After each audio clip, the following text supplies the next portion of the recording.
The solution was we needed more members.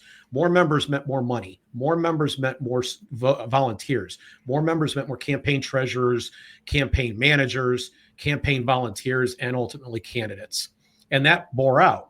So, ballot access being a big impairment in Ohio, we had a candidate that ran for Congress in 1998 who had to go collect more than 3,000 raw signatures just to be on the ballot. So we had, at the time, we had 19 congressional districts, and we had one person running in a partisan race in 1998.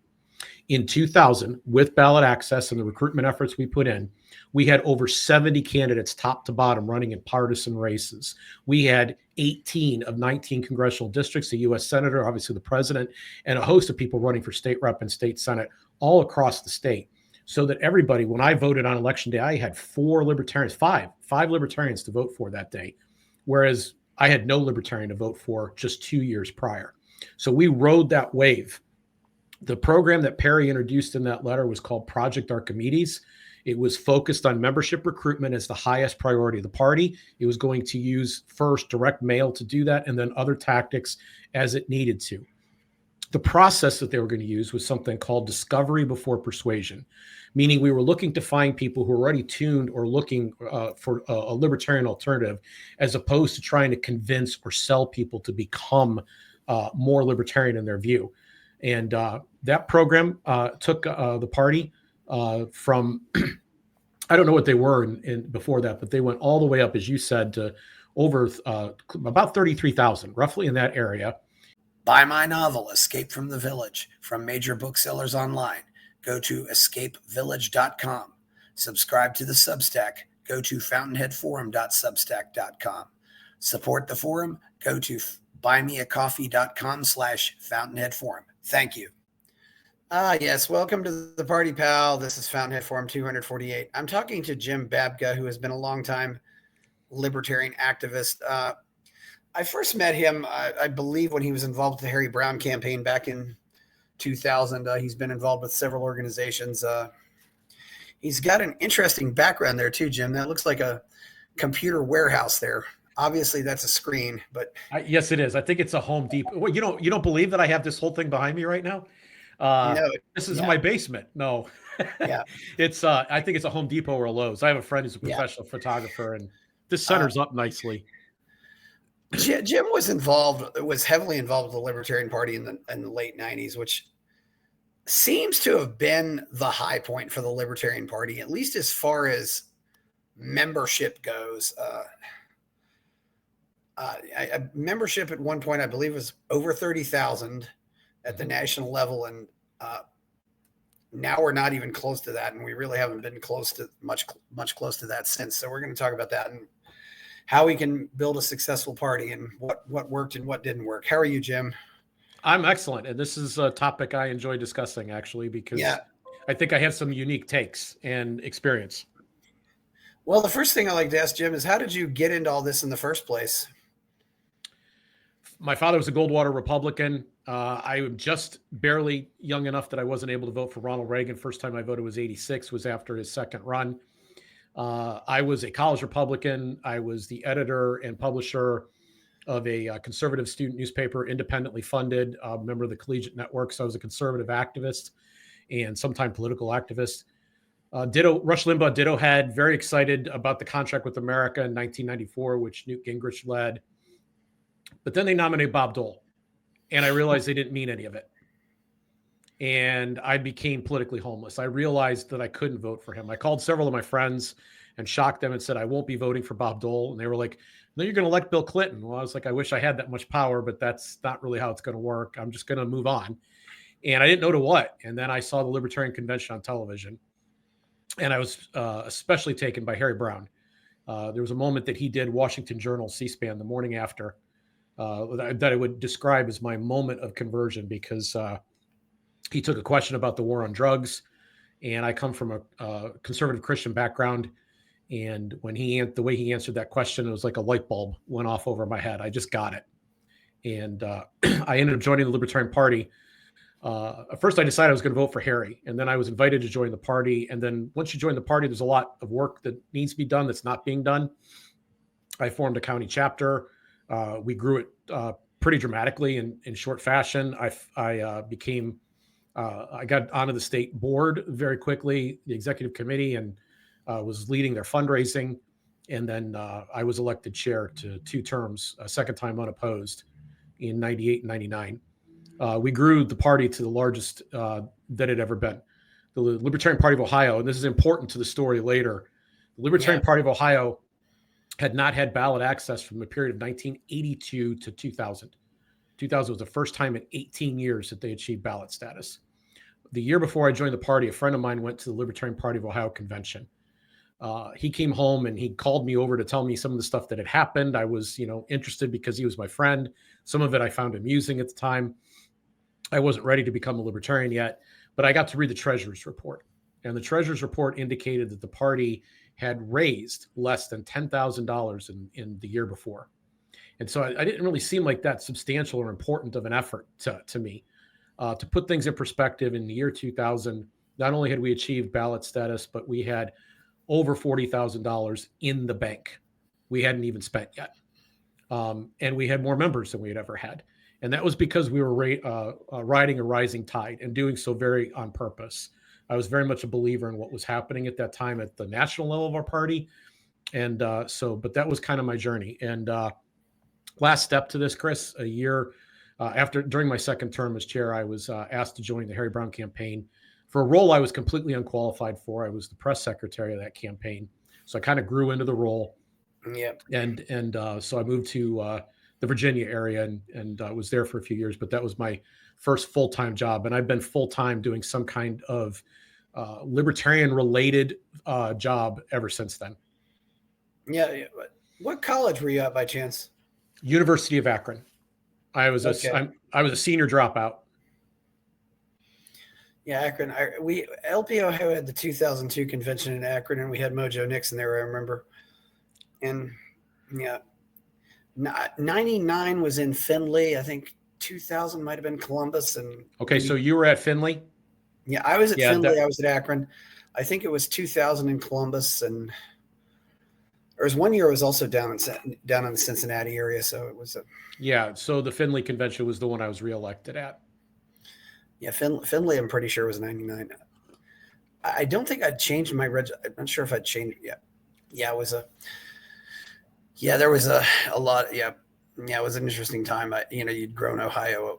It seemed like it, and that seemed to be the peak time for the LP. I mean, not as far as presidential vote totals, but it seems as though with membership and what the LP was doing, the first, even though you weren't involved, I guess the first question is, do you think the World Trade Center is what? Did a lot of people leave the LP after the World Trade Center? Or? No, there was a short-term departure, but that's not the problem. The problem is internal. The Libertarian Party is an organization that is run in anti-libertarian fashion. It has very little free market component to it. It's a collective. It is a commune. Nobody owns it. And the people who end up serving on it are the people that tend to have the most time to serve. Now, some of those people have time because they've been successful, and other people have time because they have time. And lots of people have theories and ideas, but they don't stick around. They don't have skin in the game to see their things played out. In 1999, a decision was made by the executive committee of the National Party to have what was called a reserve policy. The membership growth program, which I imagine going to spend a significant amount of time discussing in a moment, had a bad mailing that had performed quite poorly, and it strapped the party cash-wise temporarily. The brilliant decision that was innovated at the time by the treasurer was that all future outreach in this program had to be pre-funded in advance and paid in full before a mailing could go out. And direct mail was the technology of that era for doing much of this outreach. More technologies were going to be needed, but this was the initial one. Yeah. It would be much easier to do now. There's a much wider variety of tools available to do what I imagine we're going to discuss. But this reserve policy, you can see it in the numbers. It was passed in late 1999, and the membership recruitment stalled, and it flattened out after that. So that in 2001, which is the normal case, every 4 years, the party grows during a presidential election, perhaps save this one. And Then the year after, membership begins to decline. And that's a normal pattern that's been observed almost every single presidential election. And this one was no different because the reserve policy is in place. The program to recruit new members was effectively turned off. It was not it operated with anywhere near the intensity that had previously been run. And so the membership growth, which was both rapid and dramatic, and to this very day, record keeping, came to an end.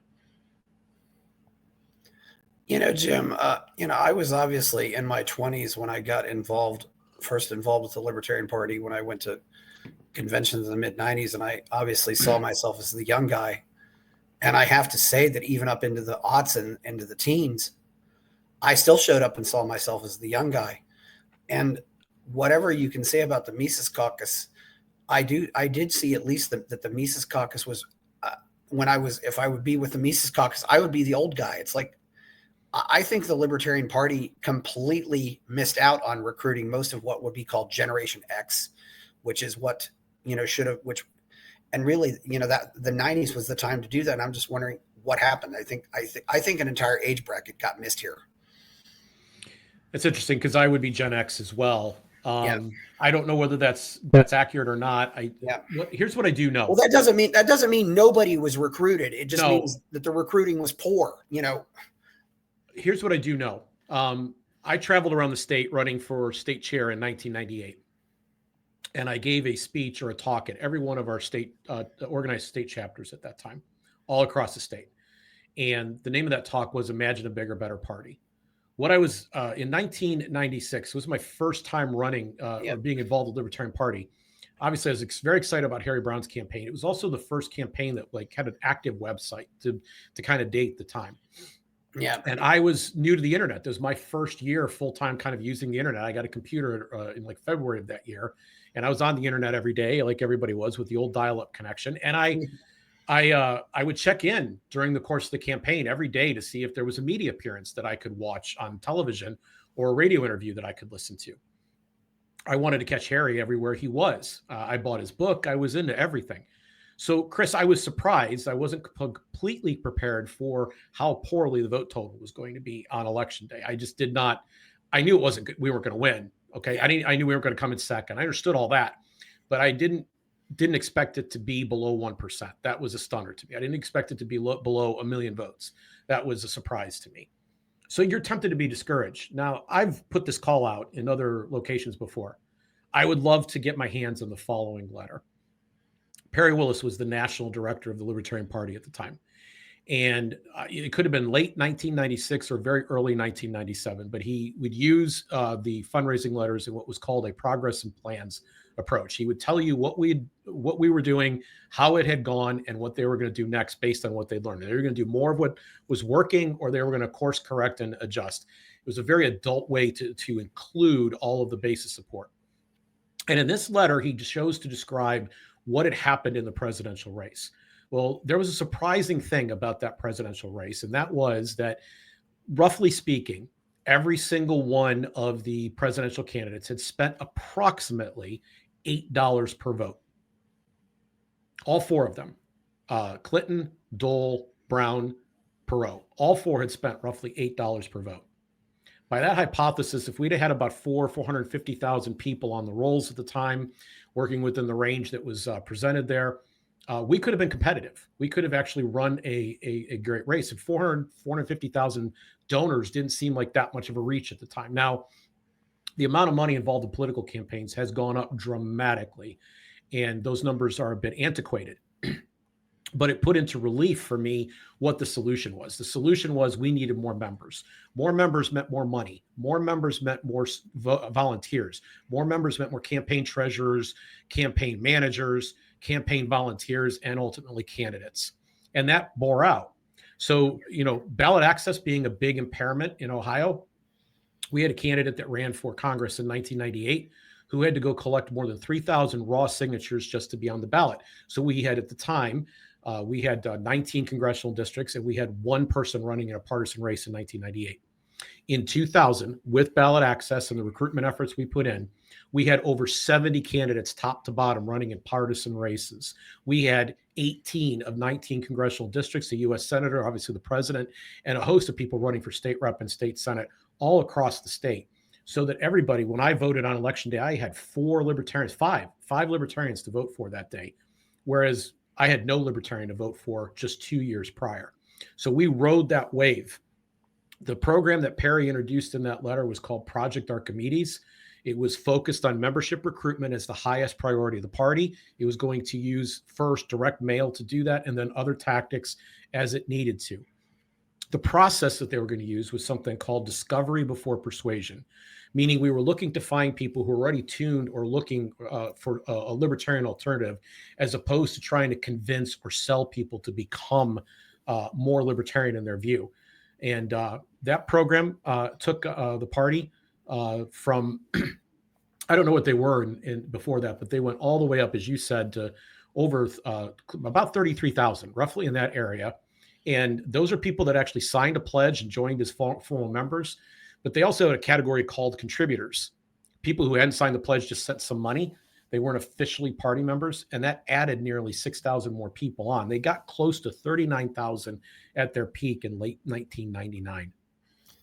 Yeah, which I don't really like that, because you don't really know who's joined and who's not joined.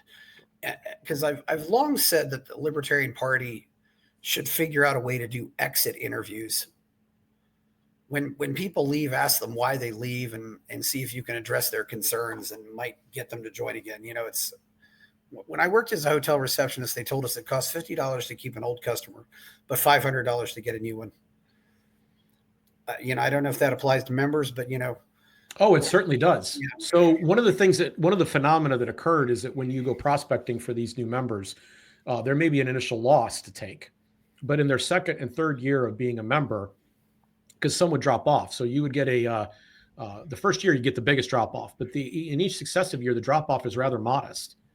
And if you could keep those people and they got fairly effective at doing so, then those in the second and third year, those members paid for themselves in spades. And the other thing is, membership back then cost $25. Hardly anybody continues to renew at $25. The average contributor back then, their target was $100. They were just shy of $100 back then per member. Well, nowadays too, I think more organizations went to a monthly model because it keeps the funds constant, and you get a lot of people who sign up and they may leave, but they haven't told their credit card canceled the charges, so the charges keep rolling in. So you might have people who are still paying even though they might have forgotten it's. Mm-hmm. But yeah, so there was a second component to that. Tied in with Project Archimedes, which was the membership recruitment program. They also did something called unified membership at the time. Yeah. And that involved a revenue sharing plan that brought money back to the states. Was so people talk perennially about starting up some kind of local organizing, local growth, local this. I could put up tombstones for how many different people have proposed this. I mean, these plans have been erected or proposed really every 2 years by some other national figure who doesn't seem to know about all the times that this was tried in the past. Nothing was more effective than unified membership. Sending that money back down to us gave us even more revenue to play with. Now we used that to get better at raising money. We used that to get better at recruiting. We used that to get ballot access. We used it for those things, and it made a huge difference. We had in our state, we had a partnership between the National Party and us at the time, where we basically split the cost pretty close to 50-50. We ended up spending a little bit more to get that done. And that's how we got ballot status. And so it was a big deal that we had those resources at the time to get that done. I'm not really interested I'm much more interested in the numbers, because I do believe it's a numbers game. And with a sufficient number of people, you can then all the other factors will start to kick into place. The candidates, the money, the rest of it.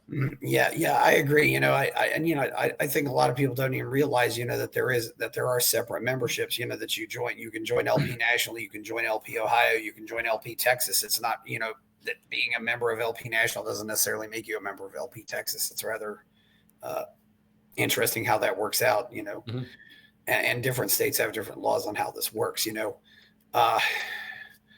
when I lived in Ohio, for example, whoever, if you were a member and you showed up at the state convention, you were a delegate. So you might have, if you had 10 people from Cincinnati and 100 people from Cleveland, that was just the way it went. Not in Texas. Although it was usually the opposite. Yeah. But yes. but not in Texas, though. Everything now is allocated by county. Every county is allocated a certain number of delegates, and you're picked as a delegate at your county. So. Yeah, the rules have changed here somewhat too. But what hasn't changed is a fundamental idea. Yeah. And there has not been any chairs. There have not been any boards in the history of the party since Archimedes had the reserve policy imposed on it that said our priority is membership. In fact, there has been a chair who has suggested that they wouldn't be able to do a membership recruitment drive program similar to the one that was done with Archimedes because of the way the campaign finance laws work now. Well, that's not true. There's been another one that suggested that we had a mail order party, and he happened to be a member at the time, so he should have known better. But he labeled it a mail order party. There's other people who tried to combine other things with this idea so that, they have like 18 different priorities or 12 different priorities. And when everything is your priority, nothing is. Priority means you single something out. And I'm suggesting to you that membership is the thing that needs to be singled out at the national level.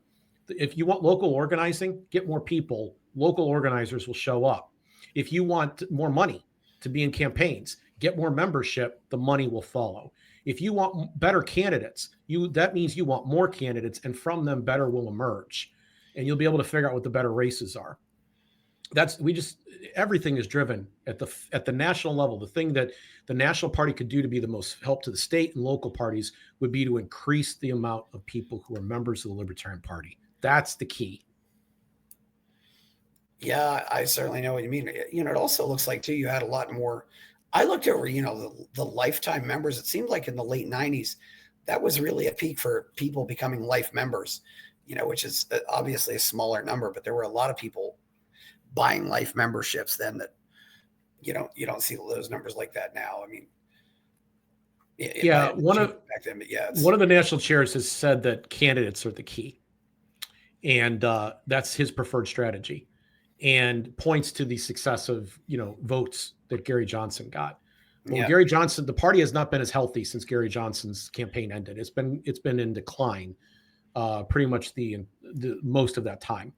So that cannot possibly be the thing. But I can tell you that if you're trying to attract big money, which is what you're starting to do with a lifetime membership, that a candidate who is willing to really help a program like that and has some cachet with the people that are capable of, writing $1,000 and joining the party on that basis is going to be very helpful.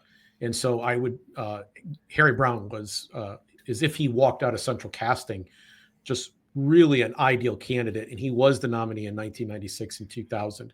And he came from the investment world. He had contacts in there. So some of the people that joined in that 1990s timeframe were from people from the world that he had come from. And they followed him into the party. So your candidate does matter.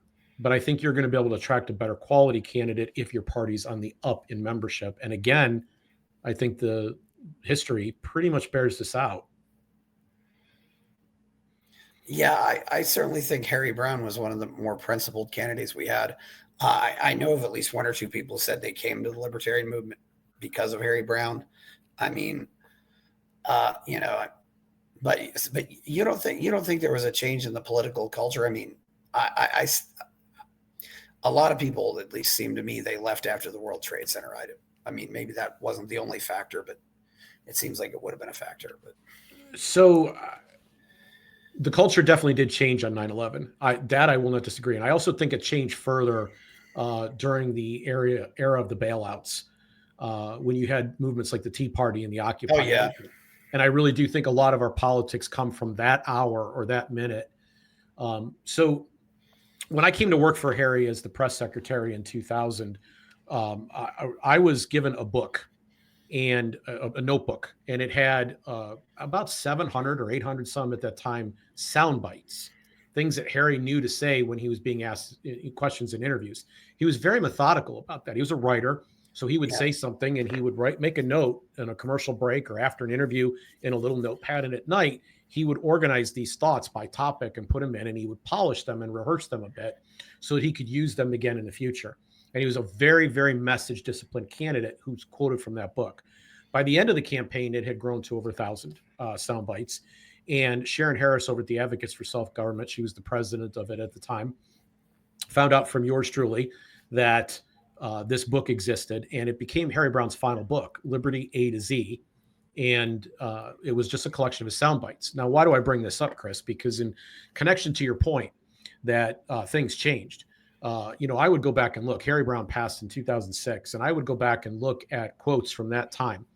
The 1990s and year 2000 were a much more hopeful time. We were thinking much more about the future, much less about our fears. We were really at an, I think, excited time, because there's a hopefulness and optimism that comes through those pages. Yeah. There are issues that have come up since that are not even referenced. There's nothing in those pages to go after them, in making the whole document feel somewhat dated, even though it's still full of brilliant statements. The all-time favorite for most people of which is that government is only good at one thing. It breaks both your legs, hands you a pair of crutches, and says, see, without us, you wouldn't be able to walk. It's phrases like that were in there. And he had a whole host of them that that people still, nostalgically remember. Jim, you're right. There definitely was a lot more optimism. I always refer to it as the go-go 90s. I mean,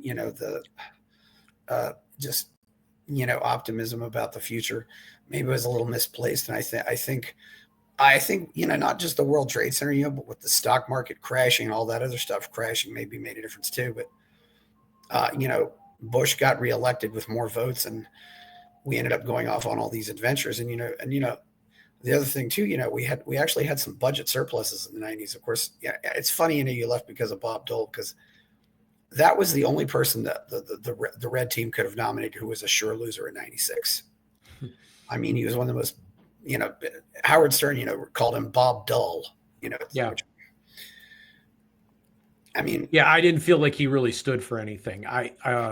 There were two events that spring that kind of really teed me off after it was pretty apparent he was going to get the nomination. And I felt like it had been being a little bit inside my local Republican Party. I knew it was already tilted for him.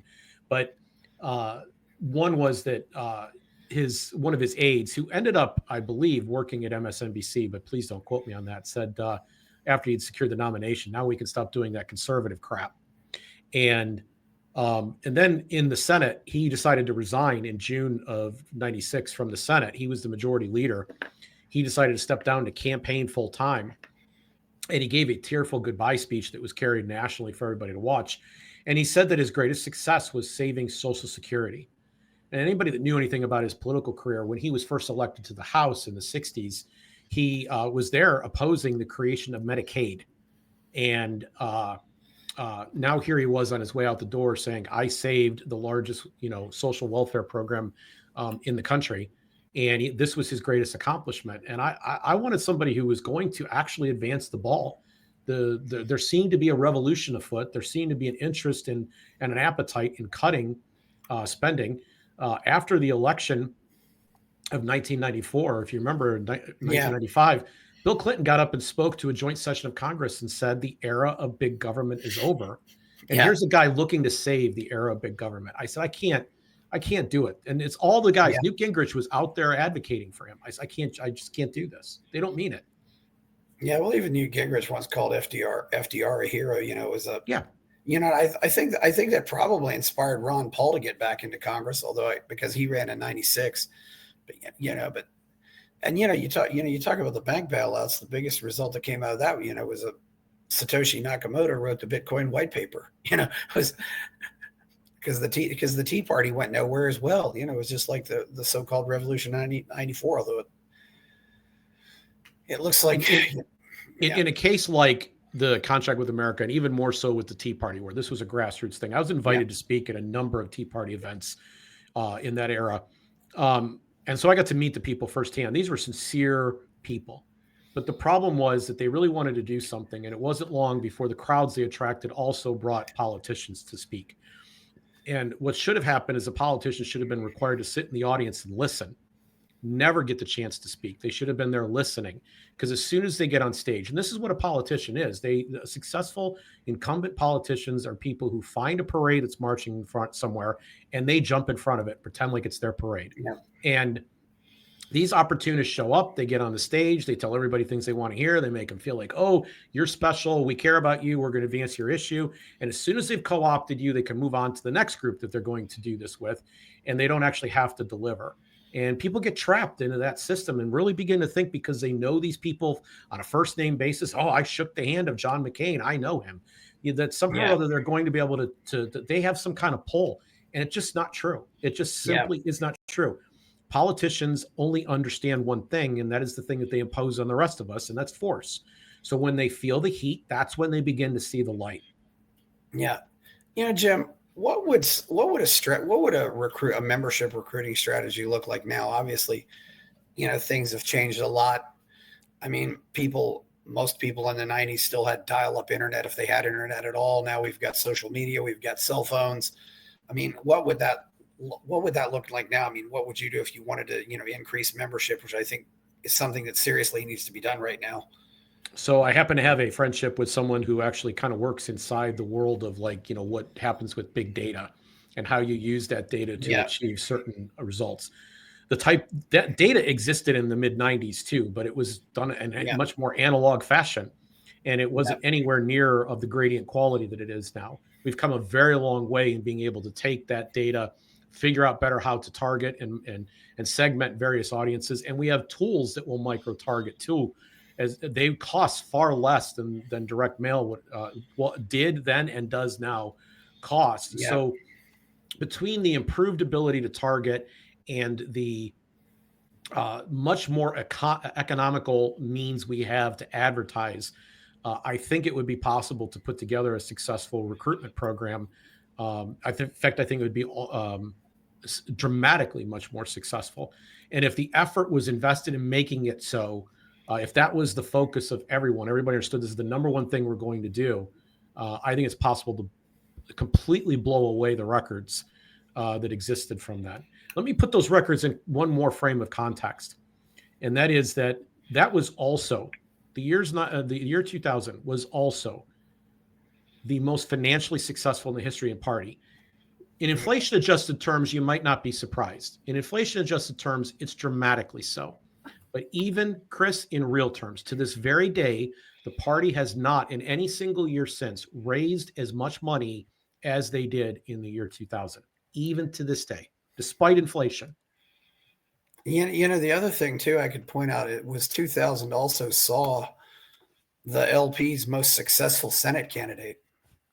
And that, of course, was Carla Howell in Massachusetts, who got over 11% of the vote. We've never had a Senate candidate yet who has who's reached those kind of numbers. And that was in a three-way race? That was in a three-way race, yes. Yeah, so that's an important qualifier. I'm not counting two-way races, because two-way races are just, I mean, you're guaranteed to get double digits in a two-way race.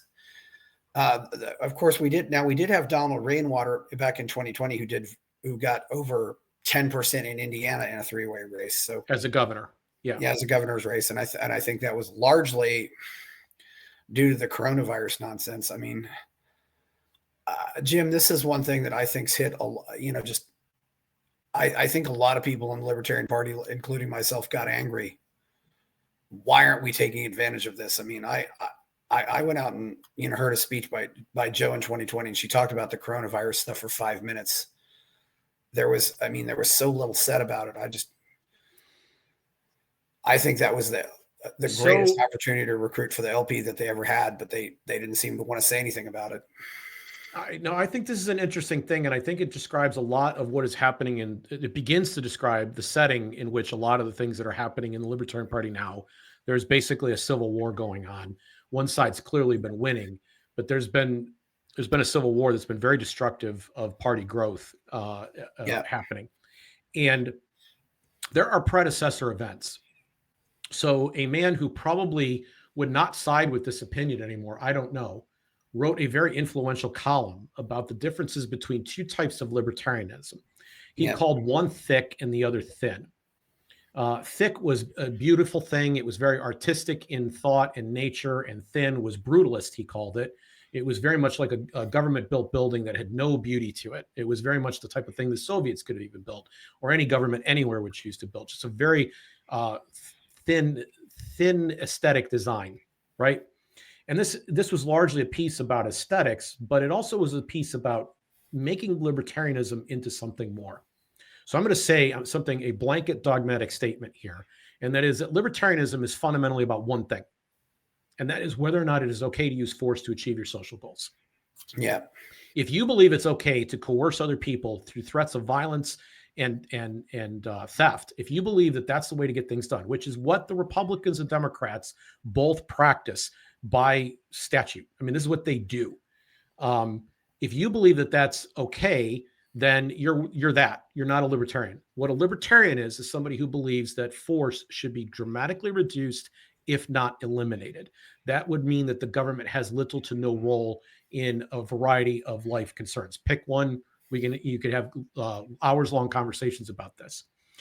This is important because this is what was called thin. It meant that the only thing that a libertarian would get together for would be to advance the idea that the state shouldn't be involved in or interfere with our lives, and it shouldn't take so much of our substance. That's all it's saying.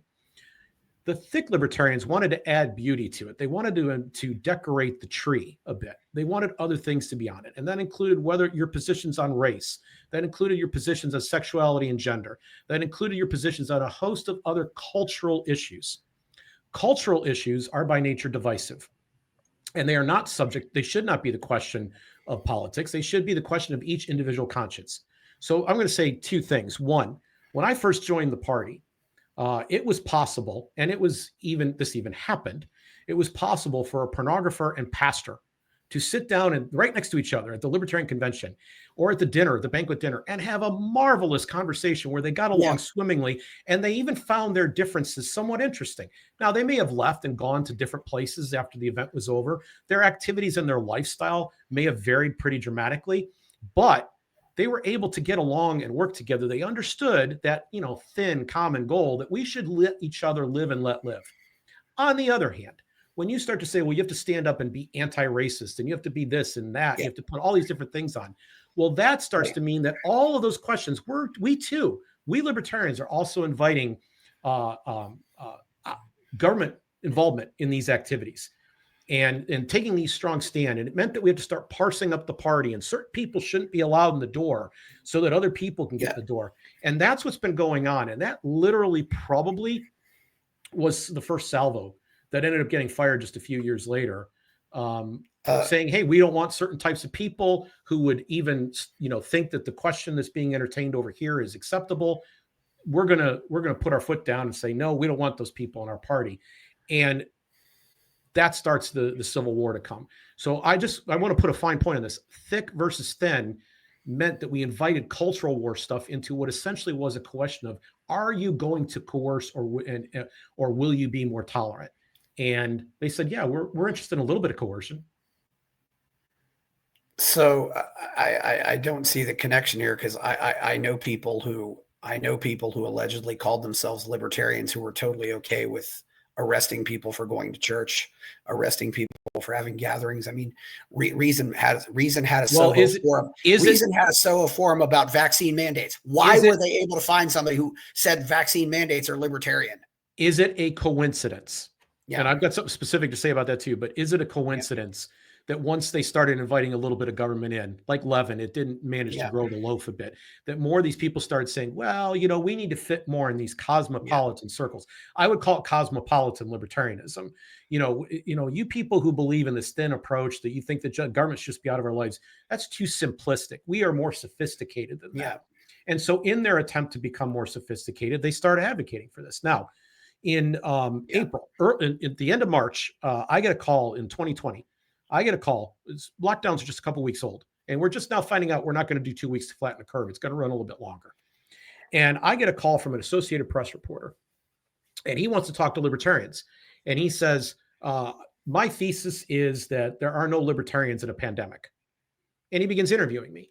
The piece that subsequently comes out the next month, which you can still find, just search my name, The piece that comes out in the early April quotes several libertarians.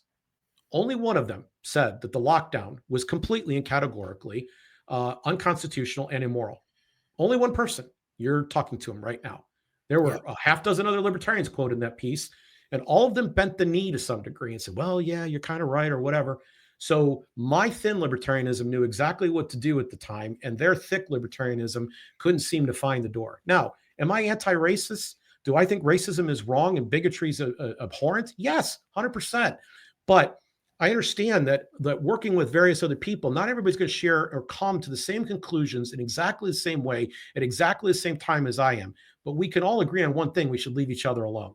And that's a good place to start. And then once that happens, when the state's not intervening in our lives, we can have discussions about all these other things. It turns out, by the way, that a lot of these social maladies would actually go down because we wouldn't consider those people our social and political opponents. Yeah. Okay. Yeah. Well, what else do you think would be an effective recruiting or marketing strategy right now? I mean, obviously, I don't know. There's obviously more things like SEO. I don't know if we need more libertarian podcasters or not. We've already got a lot, but including one here too. I have a show myself. Yeah, you have a show. I have a show. Yeah, it's mine's called Gracearchy. If anyone wants to check it out. Gracearchy. Yeah, I've listened to your show a few times. Yeah, it's Thank you. Yeah. I hope you listen to my show. Yeah. I don't think that podcasting, we need more podcasters, but I wouldn't turn, everybody's got an audience, so I wouldn't shut that down if that's what you want to do and you enjoy doing it. There's a lot of activities that need to be done. Go fit and go find a place where you fit and you're comfortable and you enjoy the people you're with and the things that you're doing. But I don't want to design the perfect outreach recruitment. I would like to bring the right experts in the room to be the most effective you can with the resources that you have. And that is what's the yield? How many members per, can we lower the recruitment costs and can we scale the outreach? Those would be the two things that I would be kind of focused in on. Yeah. And I think there are some companies out there that that libertarians already know, that are, right adjacent to them, frankly. That can help them with this effort. And, Harry Browne also was a very good marketer and a very good salesperson. He really, that was part of his career. Jim, I got to ask you too. We do have one thing that might be a model for success that we could learn from. What do you think about Javier Milei? I don't know enough, but there does seem to be a little bit of lightning in a bottle. I because of the many hats that I wear, I have a variety of different organizations I work with. I'm more a consultant these days than I am anything else. And because of this, I travel and I get to meet a variety of people. And the organizations that I know of that were active in Central and South America, if you would have asked all of them, they would have landed on one country as the first place where there was going to be a libertarian government and libertarian success. And that was Brazil. They all thought it was Brazil. So Argentina comes out of nowhere. Milei ends up being a surprise. Yeah. And I don't, even within 2 months of when he was elected, it still was doubtful that he was going to win.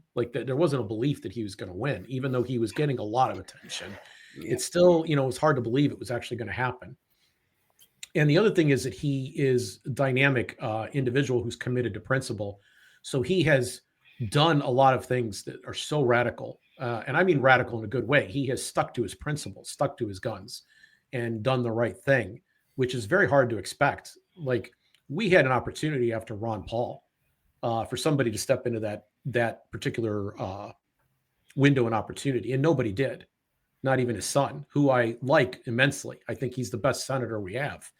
But he didn't step into his father's role. He tried to find a way to run a very Republican campaign and subsequently got run over by Donald Trump.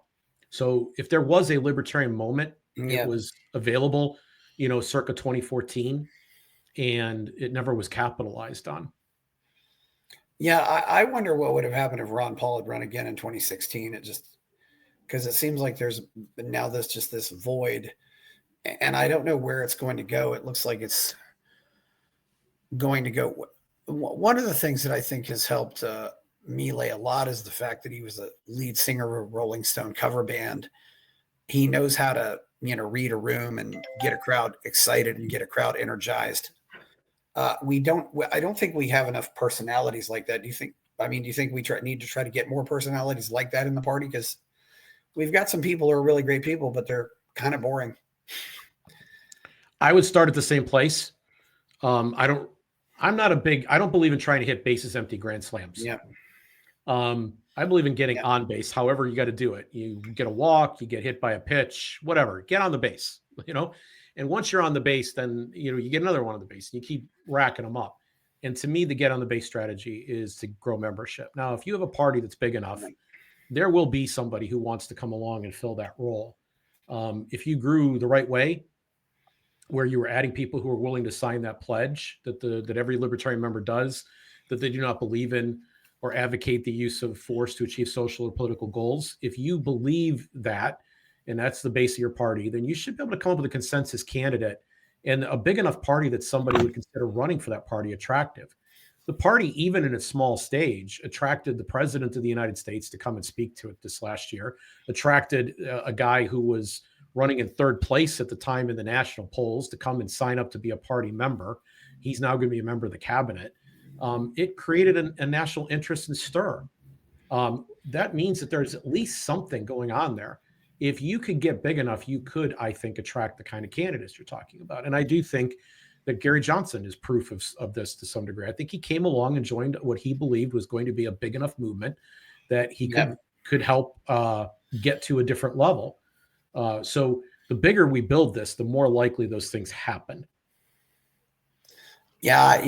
I won't say anything bad. I mean, Gary Johnson, we had good results there. Although I don't know if he brought in new members like some of the other people did. We'd had maybe a way to keep those people in. But Jim, what's interesting too is I'm reading numbers now that almost half of Americans identify as independents now, and yet it seems as though maybe if there's more fear, people are almost getting more attached to voting for the lesser of two evils just because they see the lesser of two evils as being even worse. I mean, and that's the whole problem. You end up with this declining spiral where both candidates get worse. I mean, I certainly would have liked Jimmy Carter or Ronald Reagan over either candidate we had running this year.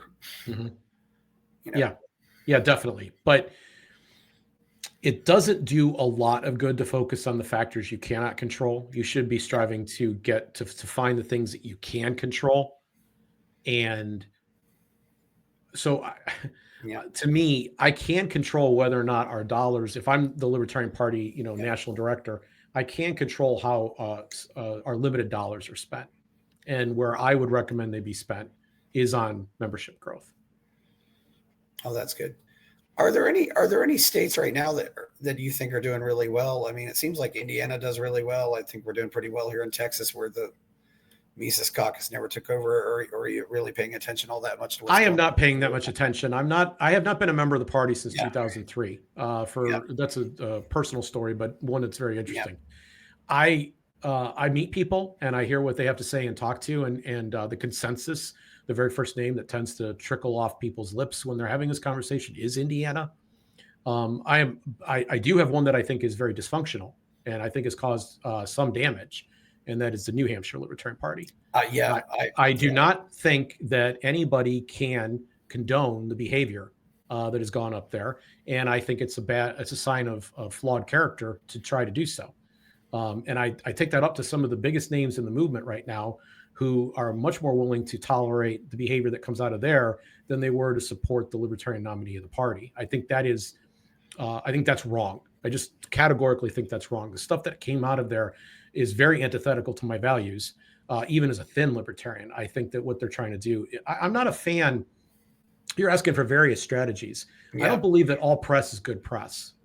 I believe the kind of press you want is the type that you would seek to earn. You would try to do the very best. And if that means that you got to work a little harder and you don't get quite the same result on the first try, long term, that's probably better for your reputation and allows you to build a much more solid foundation. These cheap, quick hits that get dramatic web analytics, I'm not impressed. You show me where that brought in money. Show me where that brought in membership. Show me where that was converted into higher vote totals. And I don't see it.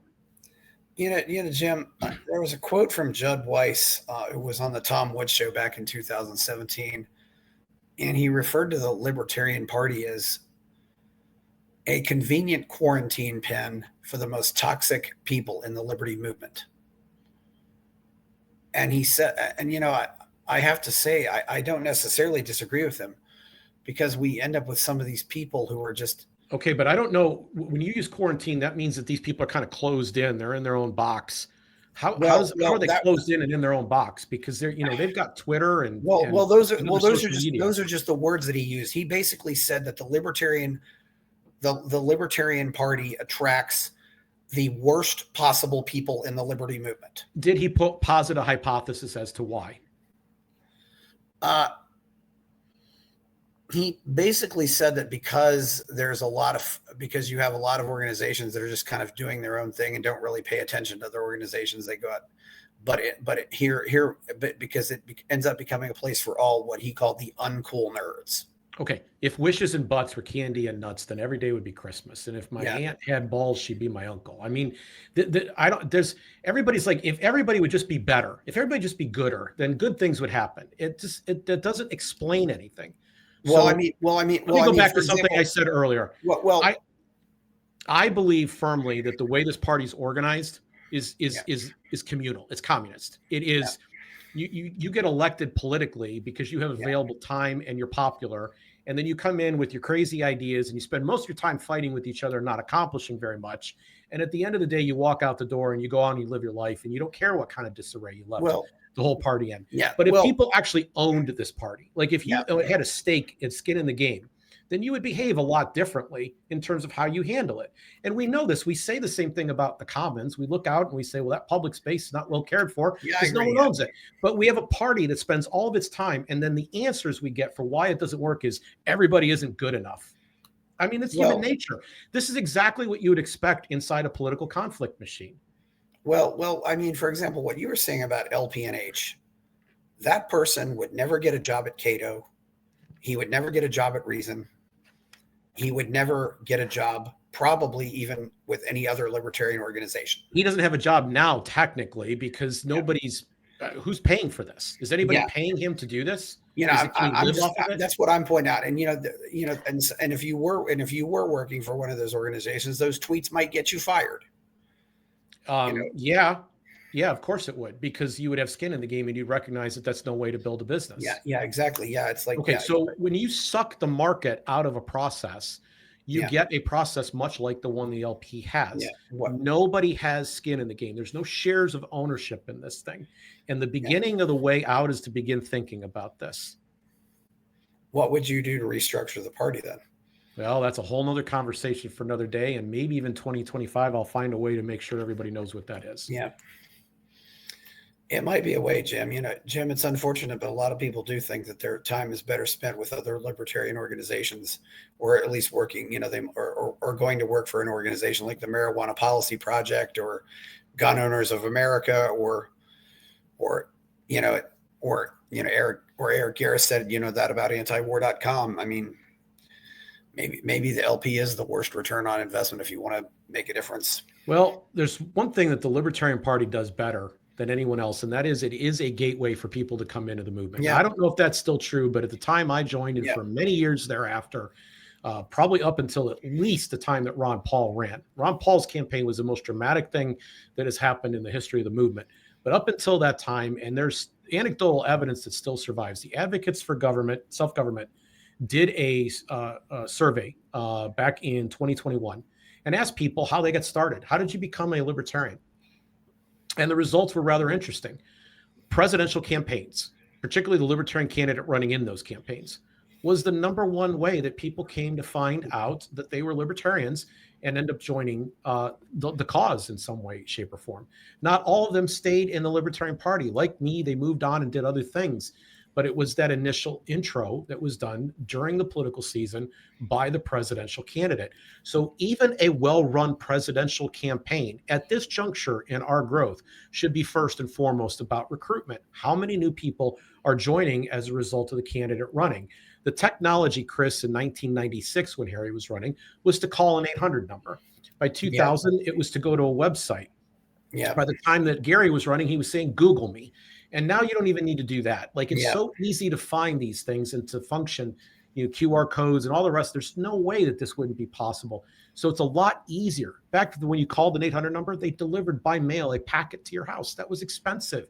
They don't have to do that anymore. There's so many ways to communicate much more economically. These presidential campaigns themselves could be recruitment mechanisms. Yeah, that's a good idea, Jim. I think we got to wrap up here, but it's been a good conversation. I know you have a hard stop on the hour, and so do I. Do you have anything else to say before we go? Well, this has been a lot of fun. I'm glad that we had a chance to go back, and I didn't realize that you had been at that Finley convention. To me, a lot of things are a blur. I wish I remembered things better. I don't necessarily remember people here. I just remember some of the people who were involved. There aren't that many that are still involved, but yeah, and we got to have that old school day ourselves here a few weeks ago. I ran into you at Liberty International in Dallas, and there's still some good people around from back then. But you're right, and at the end of the day, I guess the cap I want to put on all of this is that membership. If we're talking about the Libertarian Party, its presidential campaign, and then everything it does the rest of the time should be about maximizing its ability to be bigger and better tomorrow than it was today. And, as I said, too, I want the kind of Libertarian Party where the pastor and the porn king can sit down and have a conversation. If that's what this is about. It's about being able to live together. Well, please like the video, subscribe to the channel, buy my novel, Escape from the Village, check out my Substack, and go to buymeacoffee.com. And Jim has his own show, Gracearchy. So thank you, Jim Babka. I'm Chris Baker. We're out. Buy my novel, Escape from the Village, from major booksellers online. Go to escapevillage.com. Subscribe to the Substack. Go to fountainheadforum.substack.com. Support the forum. Go to buymeacoffee.com/fountainheadforum. Thank you.